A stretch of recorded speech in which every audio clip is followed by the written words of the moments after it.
Ce jour-là, rue de la Tour des Dames, entre Saint-Lazare et Sainte-Trinité, Monsieur Jean, qui ne croit pas à l'éternité, fait la manche avec les exclus, les infâmes. C'est un jeune déjà vieux qui pue et qui boite, mais il a gardé son galure et sa cravate, des fois qu'un peu d'élégance dans la misère la rendrait plus festive et plus hospitalière. Vous avez pas une petite pièce? Monsieur, vous avez pas une petite pièce? Vous pouvez pas me donner un petit quelque chose? Peut-être, oui, quelque chose, mais vous... Quoi donc en retour? L'homme qui a parlé est à contre-jour. Jean ne voit pas son visage.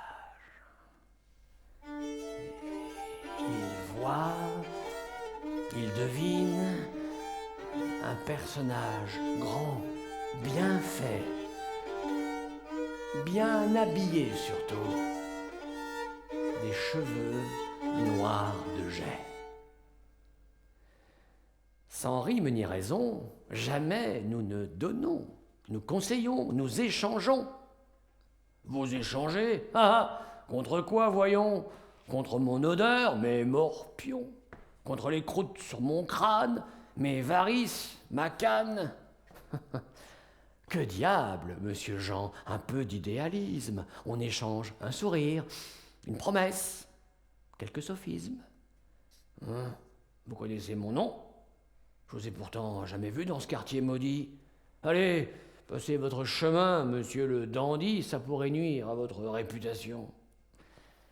Notre réputation? Si vous saviez, on nous dit débaucheurs. Pourtant, nous n'abusons jamais d'un pauvre cœur et nous détestons la misère. Pauvre diable qui désespère. Sanctas, simplicitas, nous ne voulons que votre bonheur. Nous voulons, nous abusons. Vous êtes plusieurs. Pluriel de majesté. Mais on est tous plusieurs. Depuis qu'on s'amuse à se détester, je vous ai déjà vu 3 visages. Monsieur le beau-parleur, j'ai faim. Assez de bavardage.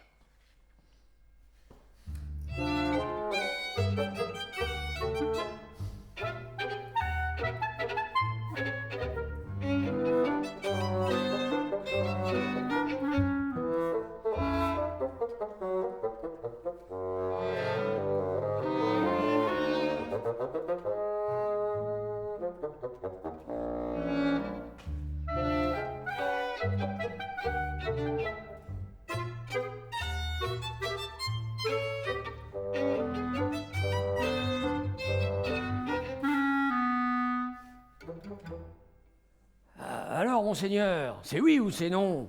Juste une petite pièce, quoi, nom de nom. Monseigneur t'offre un quadruple souverain blond. 66 grammes d'or pur, avec sa patine d'origine, pour s'apprécier à la valeur de sa prime. Le voilà, sans une égratignure. L'homme fait tourner la pièce d'or entre ses doigts gantés de gris et la brandit sous le nez de Jean, ahuri. Jean allonge le geste pour la prendre, l'autre retire sa main sans attendre et fait disparaître le butin comme un magicien. Mais je veux un échange et je m'entête. Vous voyez bien que j'ai rien, je vais pas vous donner ma salopette. Monsieur Jean, vous êtes un triste sire, vous n'avez rien. Vous avez peut-être une âme. Quoi donc? Quoi donc, mon âme? Oh, il a sur la tronche un mauvais rire. Vous ne savez pas si vous avez une âme? Ah, c'est un mot de riche. J'ai pas de quoi nourrir mon corps. Si j'ai une âme, c'est un pois chiche. Une âme, et puis quoi encore? Mais oui, oui, oui, oui. Sûrement. Je la sens. Elle est là.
Elle est là.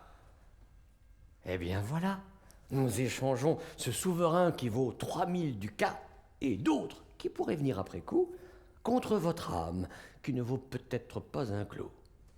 Ah ben merci mon chou. Et puisque vous n'êtes pas sûr d'en avoir une, elle ne peut pas valoir la lune. Qu'est-ce que c'est que cette embrouille? À savoir si j'ai une âme au-dessus de la tête et si elle vaut son pesant de cacahuètes? V'là-t-il pas que j'ai la trouille? C'est qu'on parle pas de nos âmes dans l'infortune, mais si monseigneur veut l'acheter, c'est que j'en ai une. J'ai la bouche drôlement sèche. Vous auriez pas un verre d'eau fraîche? On ne sert pas ça ici. Tenez, voici. Monsieur M fit au ciel un grand geste et tendit un verre d'eau à Jean, qui le boit avidement sans demander son reste. Alors, qu'est-ce que vous en pensez? Je vous suis très honoré et je suis un peu pressé. Marché conclu. Marché conclu. Par ici la marchandise, et qu'on s'achète des friandises. Jean regarde enfin cette figure. Au fond des yeux, il y voit une lueur étrange, comme un cercle de feu qui tourbillonne et qui dérange. Vous êtes sérieux au moins? Pour qui nous prenez-vous? Ben justement, je sais pas trop bien.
Eh, vous n'avez pas peur de l'orage? À part vous, j'ai peur de rien. Ça va secouer très fort dans les parages. Comptez jusqu'à 5. Ah ben voyons. 3, 4, 5.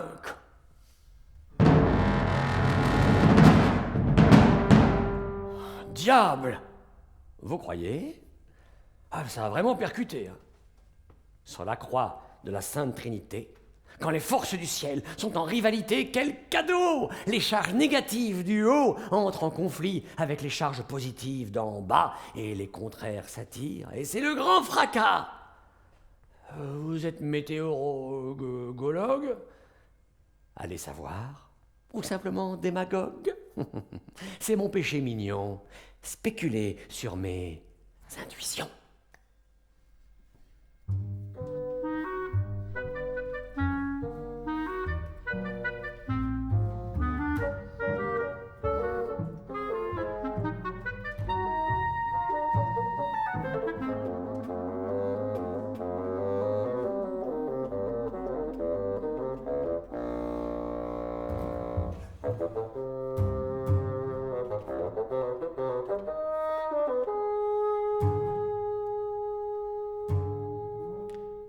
Revenons à nos promesses. Voilà, cher ami, une pièce, gravée par Phistophèle Mélès. On signe notre contrat, elle est à vous. Et ce n'est qu'un début, le début du grand tout. Un contrat. Oui, pour votre âme, il faut bien faire un contrat. Cette pièce est bien réelle, mais votre âme, pour l'heure, elle est virtuelle. J'ai donc besoin d'une garantie pour équilibrer la partie. Mais vous voulez qu'on signe quoi? Comment? Un petit bout de papier. On va s'asseoir là, sur un banc. Je vais écrire, vous n'aurez plus qu'à parapher. Voilà, j'ai tout ce qu'il faut. Crayon, papier au format. Vous n'avez jamais signé de contrat. J'ai signé mon livret militaire. Et on l'a envoyé à la guerre. Laissons le remords ensevelir le remords.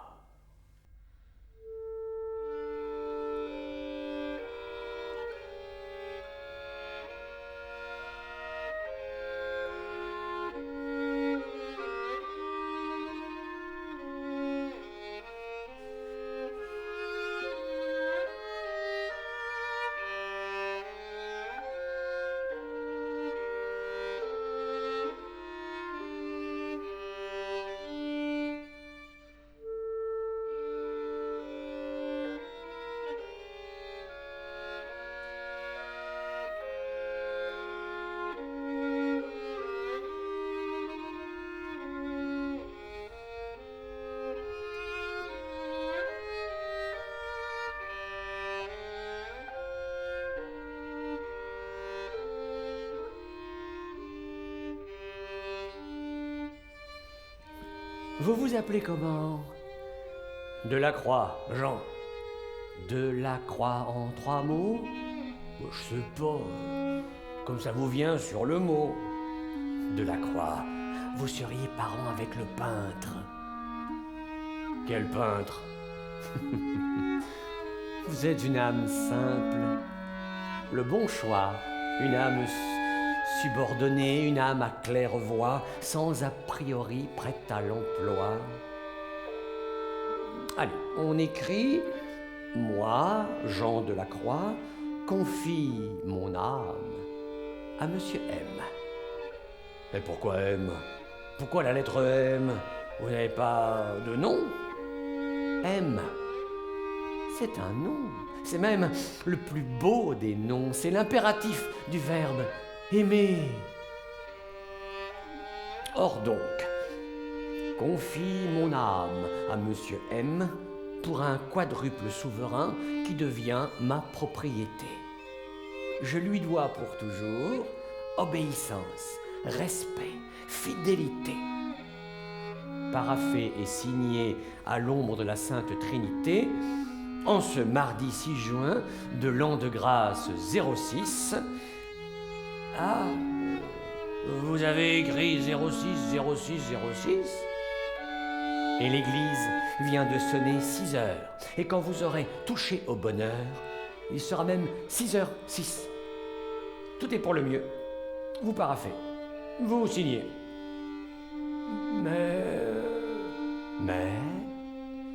Mais après, qu'est-ce qui va m'arriver? Le pauvre Jean devient riche. On va pleurer. Et après que je serai riche, encore plus riche, devant mes pauvres frères qui triment. Pauvre est un mot si vilain qu'il n'a aucune rime. Et après, c'est quoi la prime? Après, je m'occupe de Monsieur Jean, comme c'est écrit sur le document.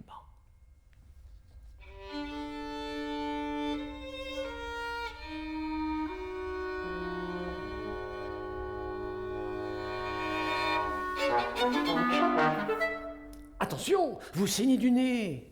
Prenez mon mouchoir, il n'a jamais servi. Oh, je crois que je vais pas signer. Vous voulez faire monter les prix?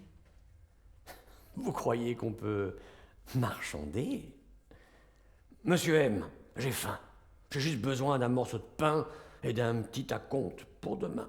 Mais avec tous vos ducats, j'aurais trop à vous rendre. Et depuis que j'ai une âme, elle n'est plus à vendre, vu qu'elle n'a jamais servi. Elle fera sûrement l'affaire. Et ma survie. Et ce soir, emballé dans mes cartons, je vais rêver à ma Jeanneton, à ses yeux doux qui font ma fortune. Adieu, monsieur le dandy. Sans façon et sans rancune.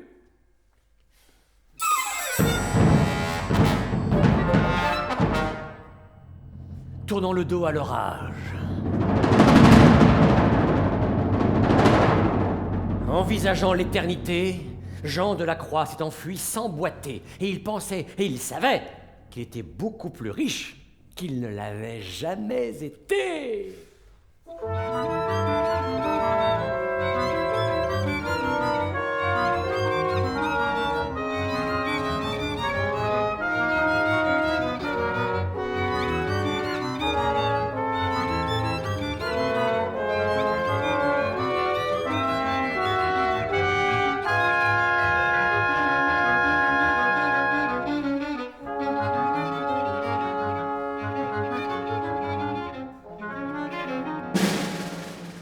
Je ne gagne pas toujours.